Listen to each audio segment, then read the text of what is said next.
السلام عليكم. مهما جددنا وغيرنا في الوصفات هنفضل نعشق أكل أمهاتنا اللي اتربينا عليه، وبما إننا في الموسم بتاعها يبقى لازم نستفيد بفوائدها الكتيرة. هقولك النهاردة على طريقة تحضير السبانخ بالطريقة الفلاحي الأصلية ليها بطريقة أمي الله يرحمها بالظبط، بدون أي تغيير. ما هو ما ينفعش نلعب في الثوابت. كمان هفرزها معاكي بأبسط طريقة. تعالي نشوف الطريقة. سمي بالله. أنا معايا حلة على النار، حطيت فيها معلقة من السمنة ونزلت فيها باللحمة بتاعتي، حمرتها كده وشوحتها من كل الجوانب. هنزل عليها بقى ببصلايه كبيره متقطعه، ورقتين تلاتة من ورق اللورة، وكام فص من الحبهان أربعة خمسة كده، ومعلقة صغيرة من الفلفل الأسود. شوحتها كلها كويس في بعض وغطيتها وسبتها 5 دقايق كده مع بعض ولا حاجة. وبعدين نزلت عليها طماطمايه مبشورة، وبعد كده زودت المية المغلية، ولازم تزودي لها مية مغلية، وسبتها لحد ما تكمل سوا. هنا بقى معايا السبانخ غسلاها كويس جدا، ومصفياها في المصفى زي ما انت شايفة. هبتدي بقى اقطعها واخرطها. بقطع العيدان بتاعتها صغير جدا زي ما انت شايفة كده، لكن الورق بتاعها عشان نستفيد من فايدته وما نضيعش القيمة الغذائية ليه، ما تقطعهوش صغير، بنقطعه كبير كده زي ما انت شايفة. بحط القطاعة كده على البولة اللي هشتغل فيها، بسهل على نفسي يعني. بصي، قطعي بقى العيدان صغير، لكن الورق اوعي تقطعيه صغير، بنقطعه كبير زي ما انت شايفة كده عشان تاخدي اكبر فايدة منه. ده معايا كده كزبرة خضراء عشان هستخدمها في الوصفة. معايا هنا بقى حلة على النار فيها حبة من الزيت ومعلقة كبيرة من السمنة. حطيت فيها كمان حتة كده من الدهنة، دي اختياري بس بتدي طعم حلو قوي. ويا سلام بقى لو كان معاكي ليا. نزلت ببصلاية كبيرة لحد ما اتحمرت واخدت لون ذهبي حلو. حطيت عليها معلقة كبيرة من الثوم المفروم لحد ما اتحمر برضو. وبعدين نزلت بلتر عصير من الطماطم. هبتدي بقى انزل بالبهارات بتاعتي. طالما حطيت طماطم والسبانخ حادقة لازم احط سكر وكمون وكزبرة وشطة فلفل اسود وسبع بهارات ومكعب مرقة. وهحط كمان معلقة كده من الثوم المفروم. واحنا قلنا بالطريقة الثابتة بتاعت اهالينا، يبقى هنحط البهارات الاساسية بدون اي افتكاسات. طيب دلوقتي هعمل حبة رز كده بشعرية. انا هنا كمان ضفت على الشعرية حبة كده من لسان العصفور. جربيه مش هتندمي، بيدي طعم حلو جدا.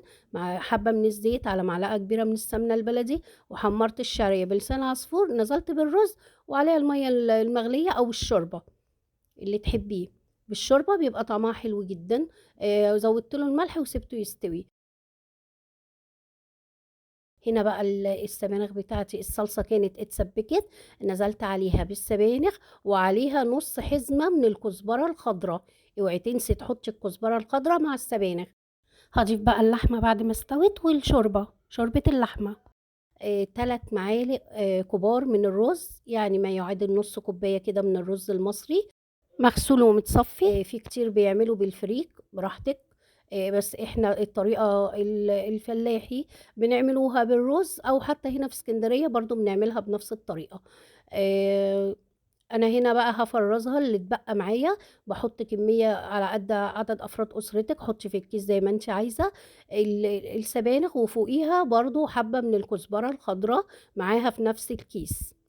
واهم حاجة تفرغي الكيس كويس جدا من الهواء، وبعدين تكيسيه وتشيليه في الفريزر. هنا معايا طاسة على النار، دي هعمل طشة طعمها حلو جدا بيفرق في السبانخ. حطيت فيها معلقة كبيرة من السمنة البلدي، باقي نص حزمة الكزبرة الخضراء اللي معايا. وحطيت فيها معلقة كبيرة كده محترمة من الثوم. قلبتهم لحد ما اخدوا الشكل اللي انت شايفاه دوت. وبعدين نزلت بقى بيهم على السبانخ وهطفيه. دلوقتي انا هطفي النار. هعرف منين ان السبانخ بتاعتي استوت؟ من سوى الرز. اول ما تدوقي حبايه الرز كده تلاقيها استوت، خلاص يبقى كده السبانخ بتاعتك خلاص استوت. هتطفي عليها. قدميها بقى، سواء هتقدميها في طبق كبير كده، او هتقدمي الفرد لوحده. قدميها بالطريقه اللي تعجبك. مع الرز انا قدمتها مع الرز بالشعريه وحبيت مخلل. هنا قدمت، سواء هتقدمي لفرد واحد في طبق كده كله هياخد طبقه متكامل، الرز بالشعرية بالمخلل بتاعه، او تقدمي بقى للكل مع بعضه زي ما انت شايفة كده. حطيت معاها كمان الرز والشوربة وطبق من مخلل البيتي اللي عاملينه مع بعض على الصفحة، ومش محتاجة اكتر من كده، شكرا. ودي برضو الكمية اللي انا فرستها. زي ما قلت لك اوعي تنسي تحطي الكزبرة الخضراء مع السبانخ، وتفرغي، اهم حاجة تفرغي منها الهواء كويس جدا عشان ما تسودش.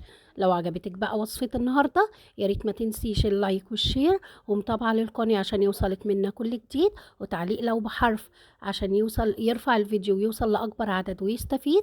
استودعكم الله الذي لا تضيع ودائعه، ودمتم في حفظ الله وأمنه. والسلام عليكم ورحمة الله وبركاته.